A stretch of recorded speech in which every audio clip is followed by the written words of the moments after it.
Assalamualaikum warahmatullahi wabarakatuh. Selamat datang kembali di podcast Kanal edisi 320 episode spesial Hari Ulang Tahun Republik Indonesia yang ke-76.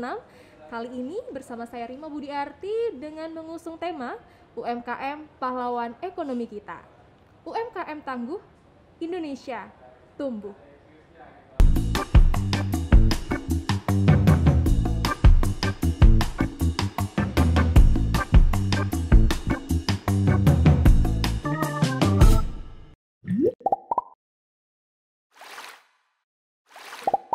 Sobat edisi, perlu diketahui bahwa perjuangan orang-orang pada zaman dulu adalah dengan mengangkat senjata melawan penjajah. Nah, untuk merebut kemerdekaan itu tentunya tidak mudah ya Sobat edisi. Nah, lalu bagaimana peran kita dalam mengisi kemerdekaan kali ini? Ya, banyak sekali yang bisa kita lakukan. Salah satunya adalah para UMKM ini yang menjadi tulang punggung perekonomian di Indonesia, di mana kontribusi UMKM dalam produk domestik bruto atau PDB di Indonesia sebesar lebih dari 60% ditopang oleh UMKM itu sendiri.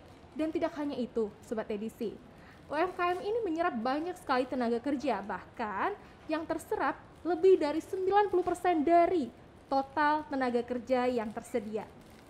Nah, inilah mengapa dalam diskusi kita, podcast Kanal Edisi kali ini, edisi kemerdekaan, kita mengangkat UMKM sebagai pahlawan ekonomi kita.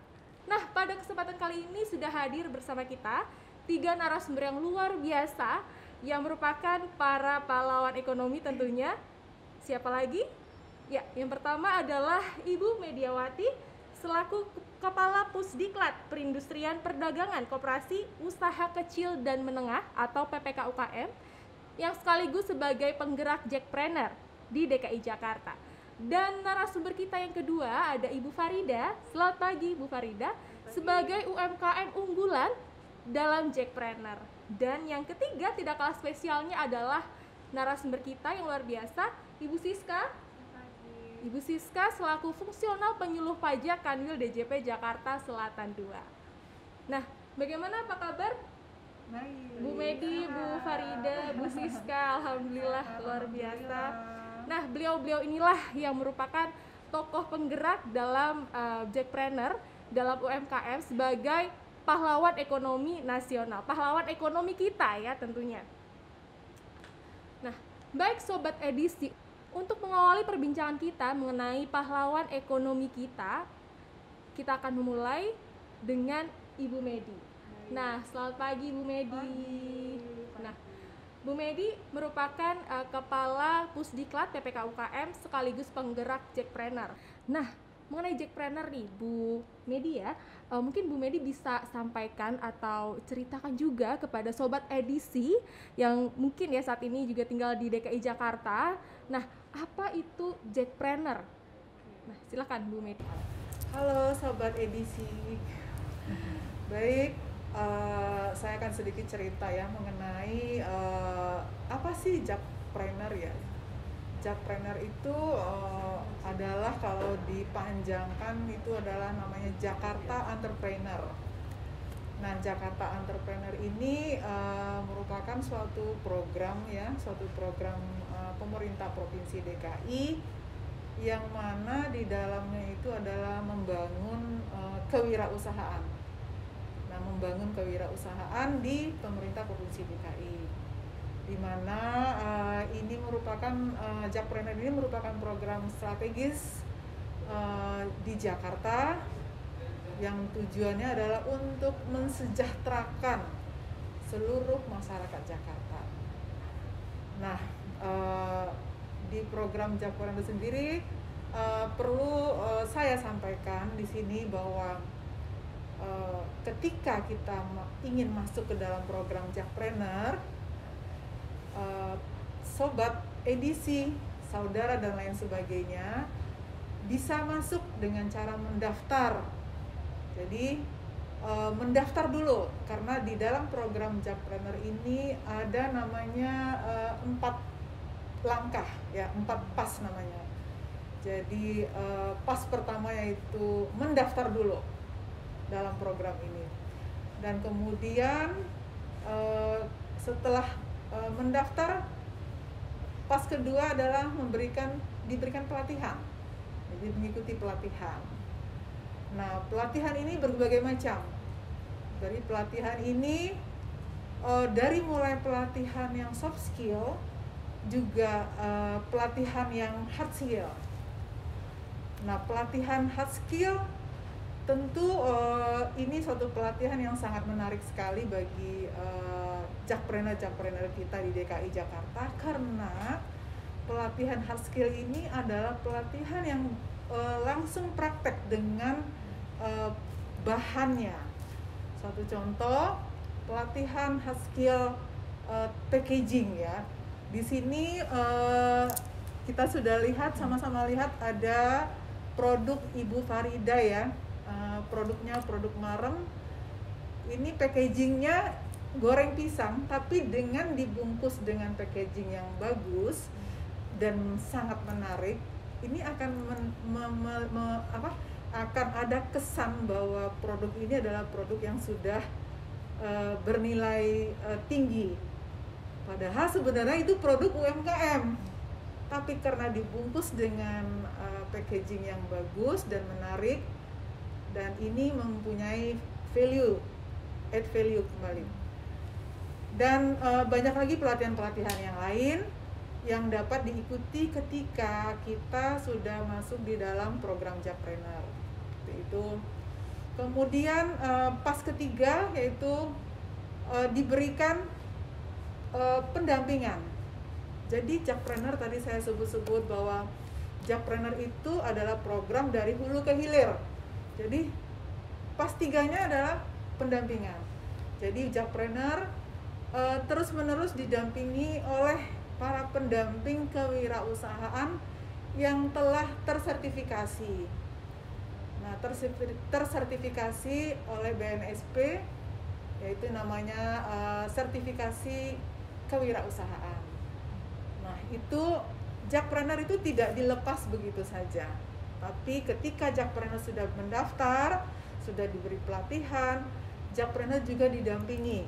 Apapun permasalahan Jakpreneur, baik itu pengetahuan tentang keterampilan produk, tentang packaging, tentang memasarkan, tentang pengelolaan keuangan dan lain sebagainya, tentang izin, inilah tugas pendamping-pendamping. Nah, pendamping ini ada di setiap kecamatan di Provinsi DKI ini, ada 44 kecamatan. Nah, ini pendamping itu berada di kecamatan. Jadi para Jakpreneur ini tidak jauh-jauh datang ke suku dinas maupun ke dinas PPK UKM, tapi cukup datang ke kecamatan. Para Jakpreneur bisa berkonsultasi dan lain sebagainya. Nah, kemudian pas keempat. Nah, pas keempat ini perizinan. Nah, ini masih dalam program Jakpreneur ya. Jakpreneur ini setelah diberikan pelatihan, terus didampingi apa masalahnya, ada fashionnya apa untuk usahanya, kemudian diberikan izin. Nah, izinnya ini UMK ya, namanya izin usaha mikro kecil. Nah, ini izin ini diberikan secara gratis. Sama, pelatihan tadi juga secara gratis, pendampingan juga secara gratis, dan untuk izin ini juga diberikan gratis. Bahkan ada terobosan Pemprov DKI melalui Dinas Penanaman Modal dan Pelayanan Terpadu Satu Pintu bahwa jemput bola. Jadi para Jakpreneur yang sudah mendaftar, ya kan, tidak perlu jauh-jauh datang ke kantor kecamatan untuk membuat izin, tapi mereka langsung dijemput ke rumahnya. Nah, itu oleh tim yang dibuat oleh Dinas Penanaman Modal Pelayanan Terpadu Satu Pintu. Jadi tinggal menunggu di rumah, mereka sudah beberapa hari kemudian, 1-2 hari kemudian izinnya langsung diantar ke rumahnya masing-masing. Segitunya Pemprov DKI ketika menghadapi masa pandemi ini. Jadi sangat diberikan sekali kemudahan khusus perizinan ya. Dan ini disambut baik sekali oleh para Jakpreneur ya kan, merasa sangat terbantu sekali karena tidak perlu lagi harus keluar rumah, tapi cukup di rumah saja.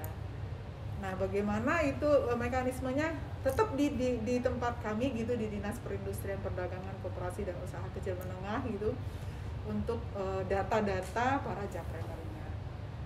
Lalu kemudian pas kelimanya, nah pas kelima ini pemasaran. Oke, Iya. Tentu dong kalau jakprenernya sudah punya izin IMK dan dia sudah punya produk setelah dilatih ya, pengen dipasarkan. Pasarkannya kalau tadinya sebelum pandemi kita berusaha memasarkan mereka lewat bazar, event-event nasional, juga kita ikutkan yang sudah unggul itu event internasional. Nah ini kita juga di dalam masa pandemi ini kita berikan mereka pemasaran, wadah-wadah pemasaran. Tentu wadah-wadah pemasaran dengan konsep digitalisasi ya, dengan kita berkolaborasi Pemprov DKI khususnya Dinas Perindustrian Perdagangan Koperasi dan Usaha Kecil Menengah ini berkolaborasi dengan 4-5 marketplace yang sudah besar di Indonesia, kemudian juga dengan perbankan, ya kan, dan juga dengan ikut dalam kolaborasi dengan kegiatan Bangga Buatan Indonesia, ya kan, kita punya juga kamar di situ di Pemprov DKI di Bangga Buatan Indonesia, kita juga siapkan mereka di situ. Nah tentu mereka melalui kurasi nih, tadi seperti Bu Farida cerita juga ya, harus ada kurasi, betul. Setiap event pemasaran pasti ada kurasi. Nah ini kurasi tentunya membuat si jakpreneur itu sendiri tahu kekurangan dan kelebihan dia gitu. Dan memperbaiki tentunya. Dan ingin memperbaiki. Ketika dia ikut kita siapkan wadah pemasaran dengan konsep kolaborasi ya, dengan sebut saja salah satu marketplace. Nah ini akan ada proses kurasi. Setiap event itu berbeda-beda karena orang yang membuat event itu dia punya kriteria sendiri bagaimana produk UMKM yang harus ditampilkan, seperti itu. Nah ini salah satu, dengan semakin banyaknya kita berkolaborasi menyiapkan wadah-wadah pemasaran bagi mereka, dengan sendirinya mereka akan tersaring. Mana yang produknya sudah unggul, mana yang di menengah, mana yang di bawah, masih baru gitu ya, produk baru. Dan kemudian karena pemasaran ini sekarang selama pandemi ya, dari 2020 sampai 2021 ini tidak kunjung selesai gitu ya. Ini pelatihan pun kami akhirnya putar otak juga ya. Ini si UMKM juga harus dilatih pemasaran digitalisasi. Harus beradaptasi. Iya. Ya, nah kami juga di Pemprov DKI juga melalui Dinas PPK UKM membuat juga produk-produk pelatihan bagaimana marketing digital ya kan, bagi UMKM yang tadinya tidak kita concern ke situ. Nah sekarang kita concern ke situ untuk tadi ini, karena ini yang harus kita lakukan, strategi yang harus kita lakukan dari Pemprov DKI, memberikan pelatihan digital marketing bagi mereka, karena digital marketing itu sangat menjadi poin terpenting ya. Betul. Untuk pemasaran saat ini, karena di situ tidak hanya diajarkan memoto, tapi bagaimana membuat tagline, copywritingnya seperti apa. Ini sangat harus kita betul-betul mendampingi secara terus-menerus kepada jakpreneur, sehingga jakpreneur ini percaya diri gitu untuk bertransformasi ke pemasaran digital. Luar biasa sekali, artinya dari Dinas PPK UKM menjadikan UMKM-nya ada sebagai concern gitu ya. Betul. Dimana nanti ada harapan besar nih bagi sobat edisi ya selaku UMKM. Dan itu tadi sudah dijelaskan juga oleh Bu Medi nih, sobat edisi yang mungkin baru tahu jakpreneur dan belum bergabung menjadi bagian dari jakpreneur. Nah langsung saja, sangat mudah ya, sangat mudah sekali mendaftar tadi dengan datang ke kecamatan atau mungkin ada platform online-nya Bu untuk daftar? Ada. Memang ada platform online-nya, yaitu namanya jakpreneur.go.id. Jadi sobat edisi yang ingin bergabung dengan jakpreneur bisa masuk lewat jakpreneur .go.id. Ya, langsung saja nih mungkin nih sobat edisi yang sedang menonton, langsung saja klik jackpreneur.go.id begitu ya Bu Medi ya, untuk cari tahu lah paling tidak ya. Kemudian juga melihat program apa saja sih yang ditawarkan seperti yang sudah dijelaskan Bu Medi. Dan jangan lupa untuk yang belum bergabung langsung bergabung karena banyak sekali manfaatnya ya, mulai dari pendaftaran tadi pastinya harus mendaftar terlebih dahulu ya Bu Medi ya sebagai data ya. Kemudian juga akan mendapatkan pelatihan. Nah, luar biasa sekali pelatihannya, hard skill, soft skill. Nah, sobat edisi juga bisa melihat di sini salah satu produk dari UMKM unggulan, dari packagingnya, kemasannya ini juga sudah sangat modern dan masuk ke kelas elit ya mungkin ya, walaupun menengah ke atas sudah masuk ke Kemcik juga.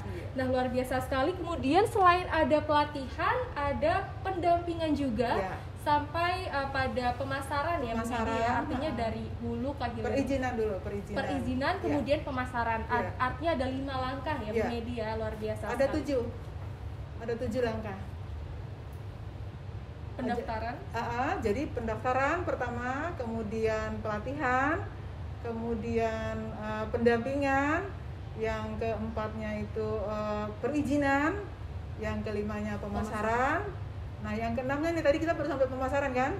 Nah, yang keenamnya nih, pas keenam ini adalah pengelolaan keuangan. Jadi pengelolaan keuangan. Bagaimana mereka ini harus punya dompetnya 2, jangan dompetnya 1, nanti nggak tahu untungnya yang mana, modalnya yang mana, jadi dimakan semua gitu kan.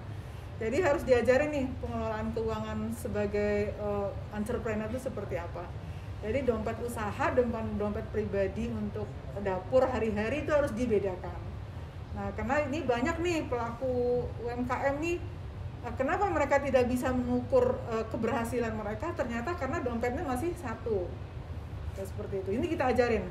Ini kita banyak berkolaborasi ya, karena kita juga dituntut ya selama masa pandemi ini untuk terus mendampingi Jackpreneur. Jadi kita dituntut untuk kolaborasi juga.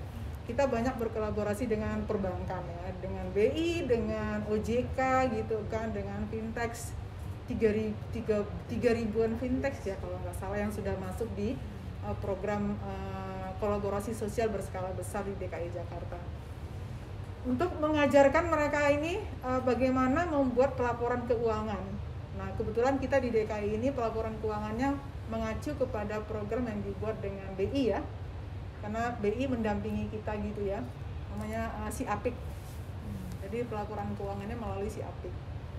Nah, kemudian pas ketujuhnya yang terakhir, P7-nya ini adalah Jackpreneur ini diberikan akses permodalan, jadi permodalan. Tapi bukan membantu memberikan uang, tapi tidak memberikan aksesnya. Jadi mereka ini yang kurang modalnya gitu ya, ataupun ingin restrukturisasi usaha, perlu modal lagi, kita bantu untuk akses permodalannya gitu kan, di bank-bank yang telah bekerja sama dengan Pemprov DKI, seperti itu. Nah, jadi apa yang saya katakan tadi dari hulu ke hilir inilah dia program Jackpreneur. Jadi betul-betul program yang sangat membantu ketika seseorang ya kan sudah membuat komitmen, saya ingin menjadi pelaku usaha, saya ingin jadi UMKM. Ini jalannya, gitu, program Jakarta Entrepreneur. Seperti itu. Ya, luar biasa sekali program unggulan dari Jackpreneur dari Dinas PPK UKM, betul begitu, dengan 7 langkah tadi ya, dari hulu ke hilir. Artinya sobat edisi, yuk yang belum bergabung langsung saja bergabung dengan Jackpreneur melalui jakartaentrepreneur.go.id. Iya, seperti itu. Saya tambahkan juga sedikit bahwa tadi saya coba lihat di sini sudah ada ini ya, coba ya. Logo halalnya belum ya? Oh, bisa. Kami belum cantumkan. Belum dicantumkan. Oke. Jadi di sini sobat edisi juga Jackpreneur yang sudah punya produknya unggul, yang sudah baik yang menurut penilaian pendamping dan dinas perindustrian, perdagangan, koperasi dan usaha kecil menengah, mereka ini kami fasilitasi secara gratis. Setiap tahunnya itu 1.000 jakpreneur untuk difasilitasi diberikan sertifikat halal. Jadi mereka itu produknya kita daftarkan di sertifikasi halal. Jakpreneurnya tidak bayar Rp1 pun. Jadi betul-betul ini program Pemprov DKI untuk membantu jakpreneur. Dan sayang sekali ya, apabila Sobat Edisi yang tinggal di Jakarta tidak bergabung dengan Jakpreneur nih. Jadi pastikan Sobat Edisi yang mempunyai usaha di rumah ya langsung saja daftarkan Jakpreneur dan dapatkan manfaat dari program Jakpreneur secara gratis. Iya. Terus ada juga daftar merek nih, kayak Marem ini Haki kan ya. Haki.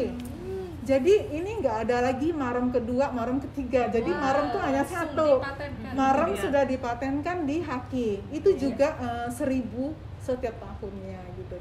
Marem hanya satu, hanya milik Bu Farida. Ada banyak. Jadi hanya satu Marem.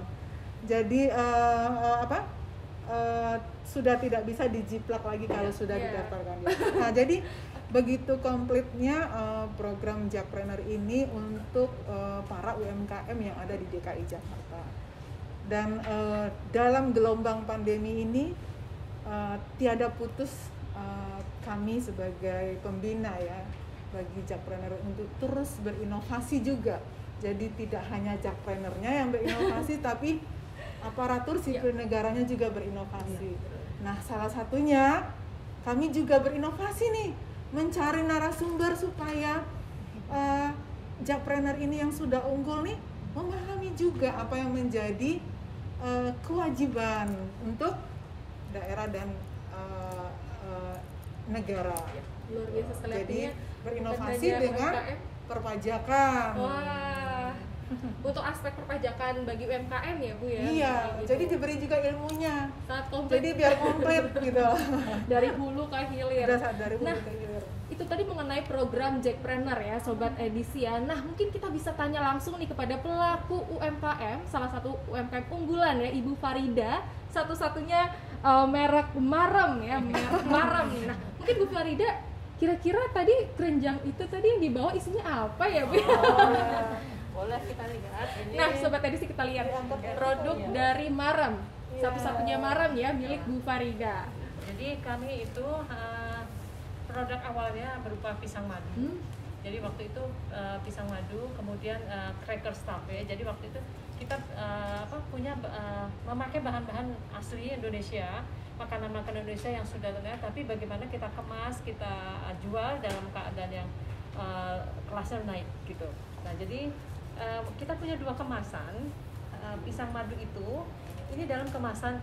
Nah ini kenapa kita pakai, waktu itu kita ikut Pemda kurasi bahwa harus go green. Yes. Nah jadi waktu itu go green kita pakai ini kemasan yang bisa daur ulang. Iya. Nah kemudian jadi ini terutama kita pakai apabila kita mau kirim ke ini Bu, ke mana melalui online ojek online atau apa, ya. karena mungkin dalam kurir membawanya itu mereka perlu tempat yang kokoh. Iya, tempat Nah, yang lebih. jadi kita pakai ini. Nah, kemudian untuk pemasarannya ini alhamdulillah kita sudah masuk di Kemcik, kemudian juga di Foodmax. Nah, untuk di Kemcik kita memakai kemasan seperti ini. Kenapa? Karena kalau kita di supermarket orang akan lihat makanan dari jauh, tidak lihat dari dekat. Dari jauh dia lihat ini sudah terlihat dari jauh dan mereka tertarik dengan kemasan seperti ini. Nah kemudian ini tape crackers. Ini mungkin pada saat kita bikin kita tidak tahu bahwa ini makanan zaman dulu. Iya. Cuman waktu itu yang bikin gimana makanan ini bisa naik kelas. Nah begitu pasarkan di Kemcik banyak yang tertarik. Nah tapi itu dia harus dikemas secara, ini kemasannya dengan mungkin tidak main-main gitu, maksudnya kemasan yang semacam ini. Nah jadi kemudian kami juga ini produk awal. Kemudian kita bikin juga berdasarkan pasar ini kroket kentang seperti ini. Nah kemudian ada produk unggulan juga ini risoles mayonnaise, tapi dengan rasa yang mungkin nanti bisa dicoba beda. Nah jadi setiap kue itu kita kemas masing-masing, tidak dicampur gitu, sehingga bisa dipakai untuk hampers dan sebagainya. Hampers, Iya. gitu. Jadi ini kroket, kemudian itu pisang madu, kroket. Jadi sementara ini aja yang kita juga ada produk-produk lain seperti pisang Sanggara Belanda yang mungkin kalau yang dari Sulawesi Selatan pernah dengar ya. Baru dengar bisa. Jadi pisang Sanggara Belanda itu pisang raja yang di dalamnya dia dibakar, di dalamnya ada tumpukan kacang, dikasih mentega, baru dikasih topping keju dan sebagainya. Nah kemudian juga karena berjalannya waktu permintaan bertambah, mereka mulai pesan nasi dan sebagainya. Jadi mungkin jadi makin berkembang. Jadi sementara ini yang masuk di supermarket nih ini ya pisang madu, tape crackers, kroket dan risoles seperti ini. Ya. Jadi dikemas 2 lapis dengan plastik dengan ini. Nah ini kenapa kita inginnya konsumen itu tidak langsung memegang kue, apalagi anak-anak muda ya dengan pakaian yang bagus di kantor dia kayaknya megang minyak itu kan males, terus juga takut lipstiknya gimana. Itu juga setiap kemasan kita kasih tusuk gigi. Nah, sehingga kenapa kuenya itu kecil-kecil? Karena biasanya kan apalagi perempuan ya kayaknya kalau makan besar gitu kan kurang anggun gitu. Jadi waktu itu kita bikin kecil sehingga mereka makan sedikit-sedikit, terus kalau mereka masih itu mereka bisa tutup, bisa untuk siang gitu ya. Dan ini benar-benar kita gunakan madu murni. Jadi madu murni yang bisa bertahan. Seperti kita tahu madu itu juga sebagai bahan pengawet ya. Jadi semua makanan ini tanpa bahan pengawet. Jadi benar-benar yang pengawet alami ya, salah satunya adalah madu. Iya. Jadi benar-benar kita tidak memakai bahan karena itu pas pandemi ini kita tidak terlalu sulit mendapat bahan karena kita bahan yang benar-benar asli gitu dan tidak perlu penambah-nambah yang lainnya. Gitu. Jadi memang visi dari Marem nih ya, Sobat Edisi ya biar Marem.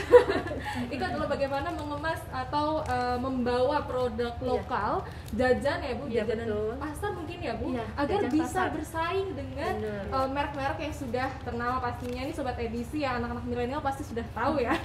Jadi kalau produk Marem ini bisa dibeli di mana Bu, selain di Kemcik atau mungkin ada toko online-nya atau bagaimana? Jadi kita selain di Kemcik, yang toko offline-nya mungkin Kemcik yang saat ini karena pandemi, tadinya kita Kemciknya ada di Pacific Place, WTC, kemudian juga yang baru ini buka di PIK 2. Nah itu yang aktif kita PIK 2 dan di ICBD ya di Kemcik, di Pacific Place.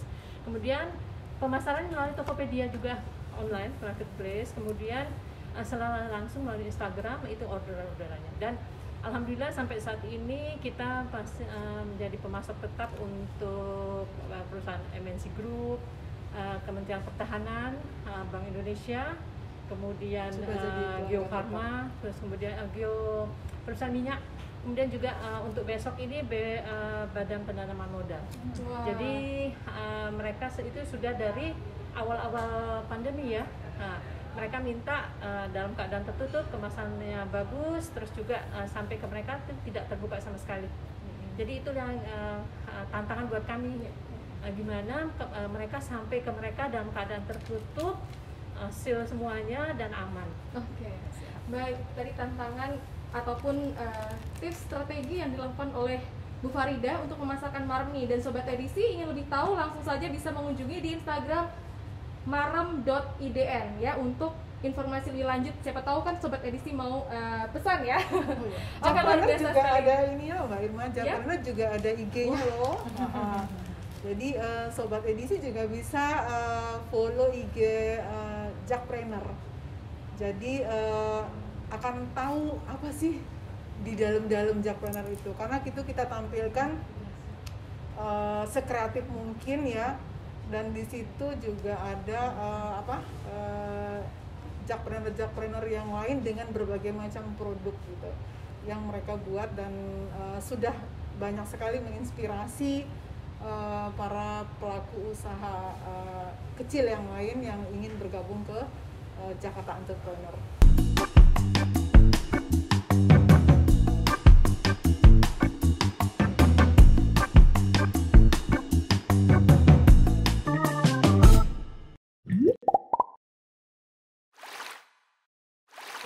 Masih di kanal edisi 320, kali ini kita akan ngobrol bersama Bu Siska selaku fungsional penyuluh pajak Kanwil DJP Jakarta Selatan 2. Nah, kita tadi sudah simak nih Sobat Edisi ya mengenai peran penting UMKM dalam PDB di nasional maupun di Provinsi DKI Jakarta itu sendiri yang sudah disampaikan oleh Bu Medi, juga bagaimana sih UMKM ini bisa bertahan di tengah pandemi ini biar tetap marem gimana sih? Nah, itu juga sudah dijelaskan.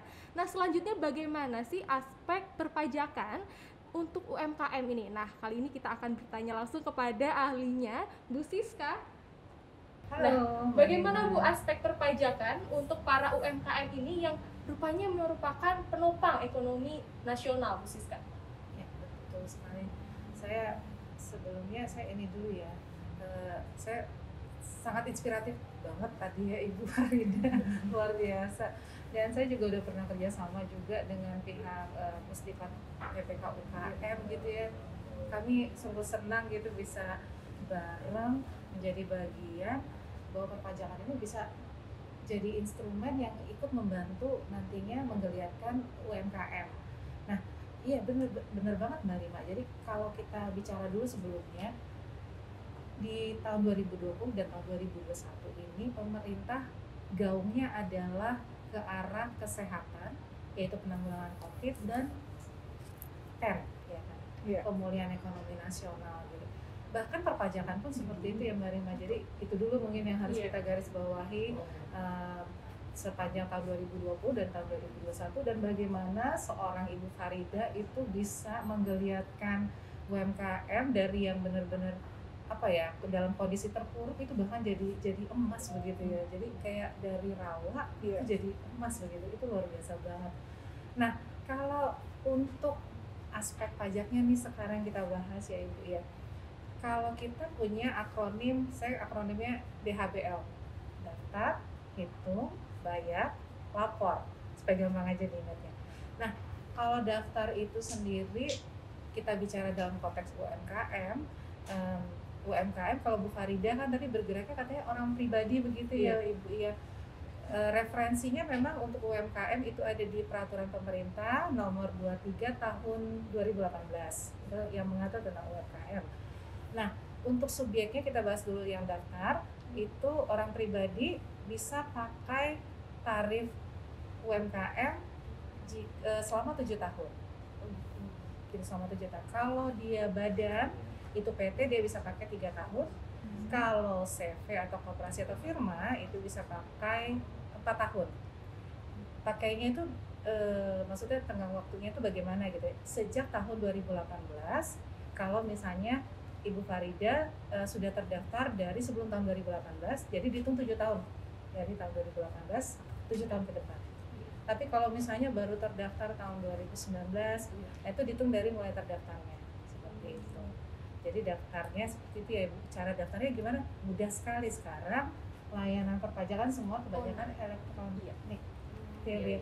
Tinggal, apalagi anaknya tadi kan selalu mendukung, ini benar-benar usaha keluarga yang baik sekali gitu iya. Jadi tinggal masuk ke irek.pajak.go.id. Iya. Nah itu ikuti saja nanti petunjuknya seperti apa, mudah sekali.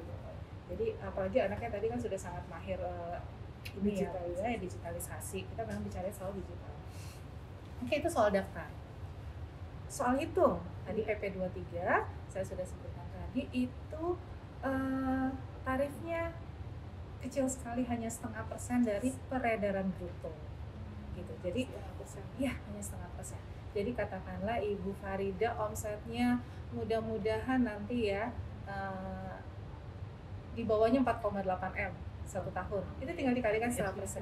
Tiap bulan, tiap hari, tiap saat ada ini dicatat begitu ya. Dicatat nanti tiap bulan misalnya katakanlah omsetnya katakanlah 500 juta sebulan begitu Ibu, langsung dikalikan 0,5%. Gitu. Iya. Itu cara hitungnya. Jadi semudah itu.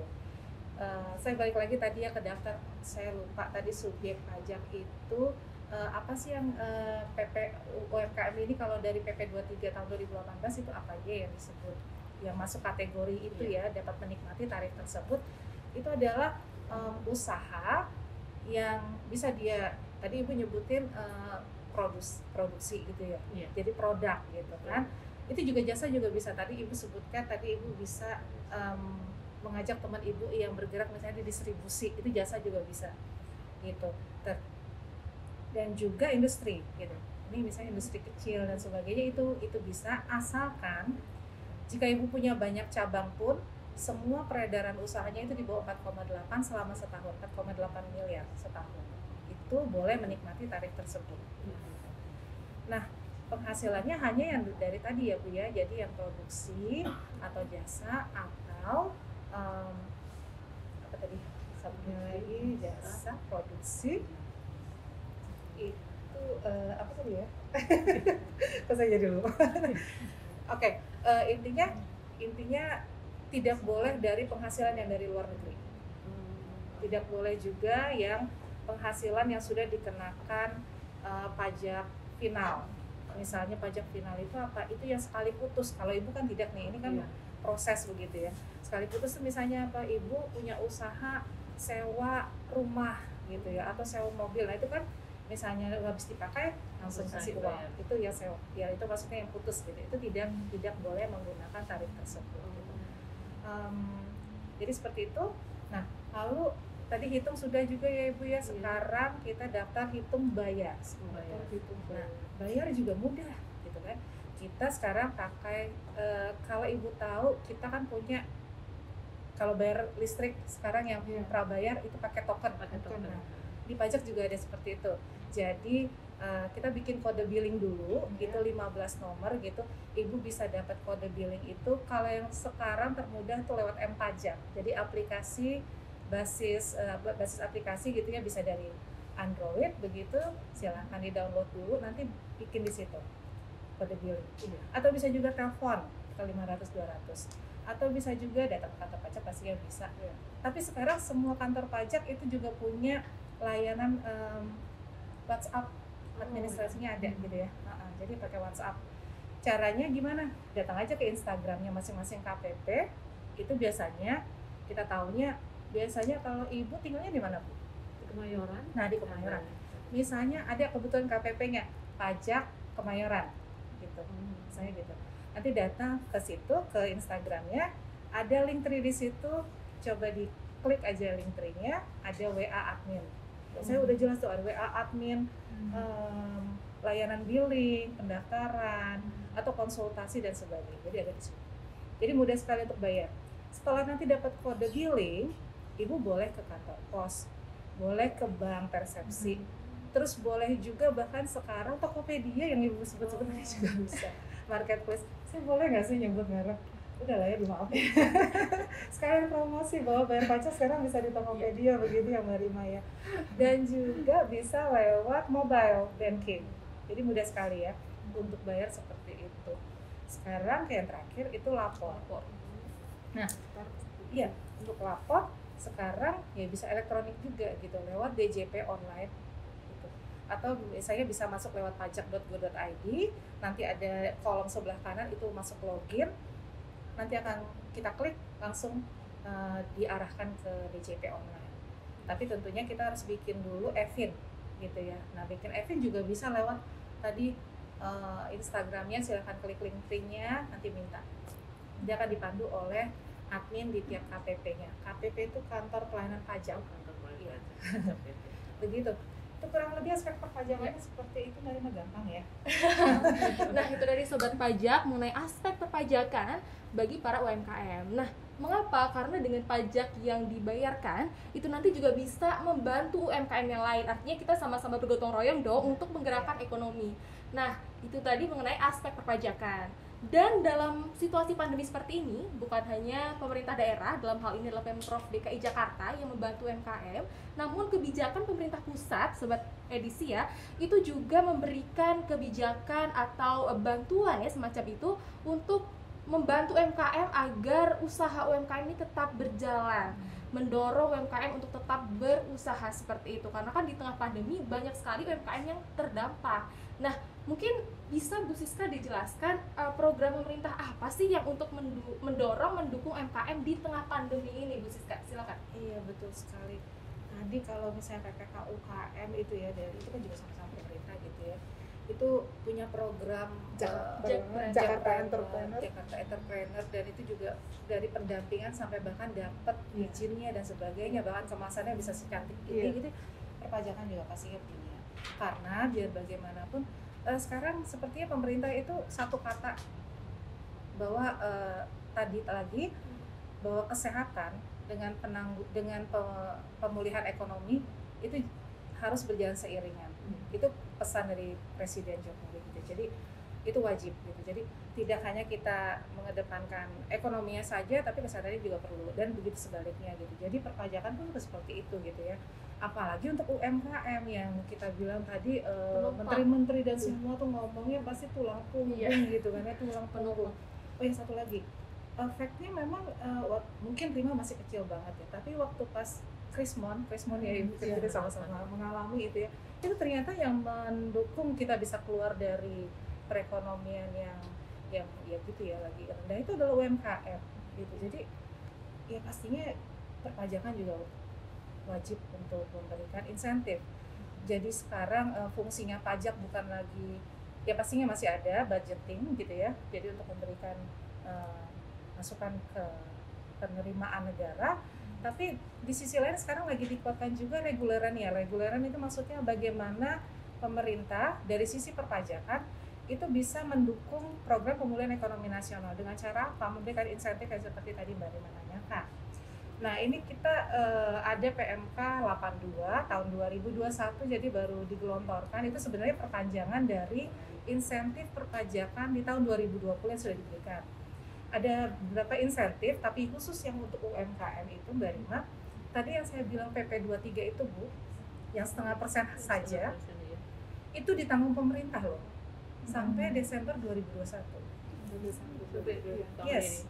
Jadi misalnya nih Ibu katakan tadi kan, ya syukur-syukur kalau misalnya tadi omsetnya udah bagus banget gitu, katakanlah tadi 500 juta kali 0,5% itu berapa ya Mbak Rima ya?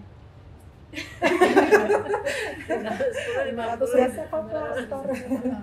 Nah itu 500 ribu itu ternyata ditanggung pemerintah sampai akhir tahun sampai akhir tahun ini dengan caranya, tapi ada syaratnya Bu, Ibu tetap harus lapor. Iya, melaporkan. Jadi tetap dicatat omsetnya setiap hari gitu kan, tiap bulan nanti dikumpulkan berapa, tetap dilaporkan. Paling lambat laporannya itu tanggal 20 bulan berikutnya. Jadi misalnya untuk omset Januari omsetnya berapa, pajaknya yang terutangnya berapa gitu kan sudah dihitung, terus itu dilaporkan paling lambat di bulan Februari tahun 2021, seperti itu. Jadi itu insentifnya Mbak, bayangin ditanggung pemerintah ya. Artinya pemerintah ini ingin membantu UMKM yang biasanya dari 0,5% dari omsetnya itu dibayarkan untuk pajak.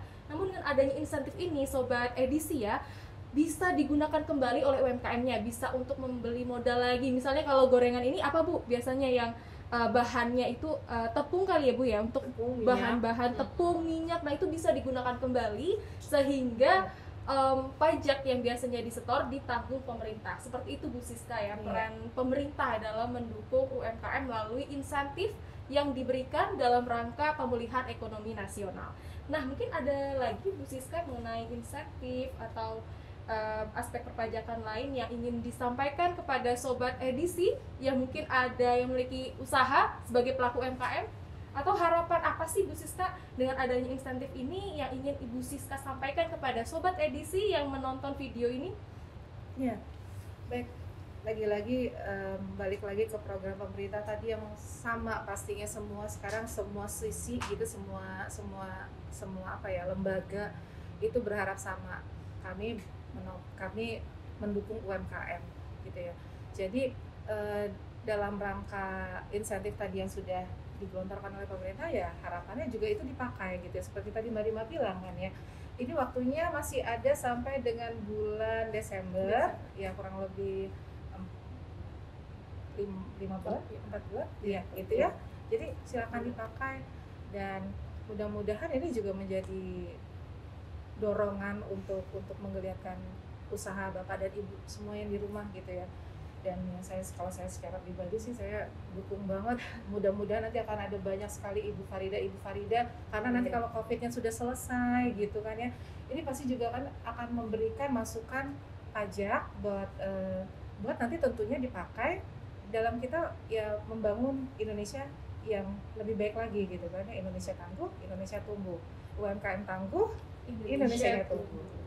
Baik Sobat Edisi, nah jadi Sobat Edisi yang menonton tayangan ini ya, yang mungkin kebetulan mempunyai usaha atau saudara kerabatnya punya UMKM selaku pelaku UMKM. Nah mumpung ada insentif, jadi Sobat Edisi jangan lupa untuk memanfaatkan insentif tersebut, karena dengan memanfaatkan insentif artinya Sobat Edisi juga turut menggeliatkan perekonomian nasional di tengah pandemi ini. Dan tentunya karena UMKM ini adalah sektor yang penting dan menyerap banyak sekali tenaga kerja, bahkan dominan yang diserap ya dari total tenaga kerja yang ada. Yuk Sobat Edisi, sama-sama kita manfaatkan insentif ini sampai dengan Desember 2021. Tapi syaratnya harus lapor juga ya Sobat Edisi ya.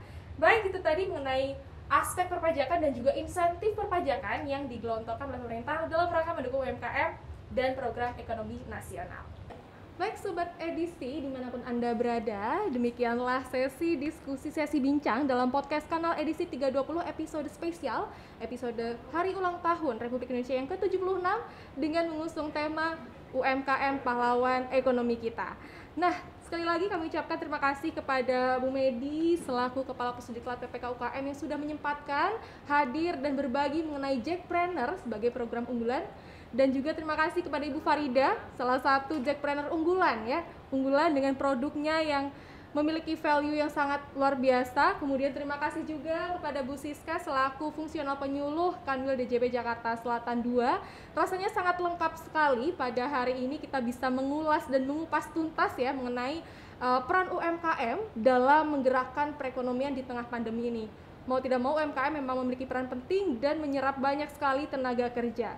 Nah, baik demikianlah edisi podcast kanal Edisi 320 episode spesial. Sekali lagi terima kasih Bu Farida, Bu Medi, Bu Siska. Semoga apa yang kita bahas dalam podcast kali ini bisa membantu Sobat Edisi yang di rumah, khususnya Sobat Edisi yang mempunyai usaha ataupun kerabatnya. Langsung saja Sobat Edisi simak kembali di YouTube mengenai apa itu Jackpreneur dan strategi yang disampaikan oleh Bu Farida.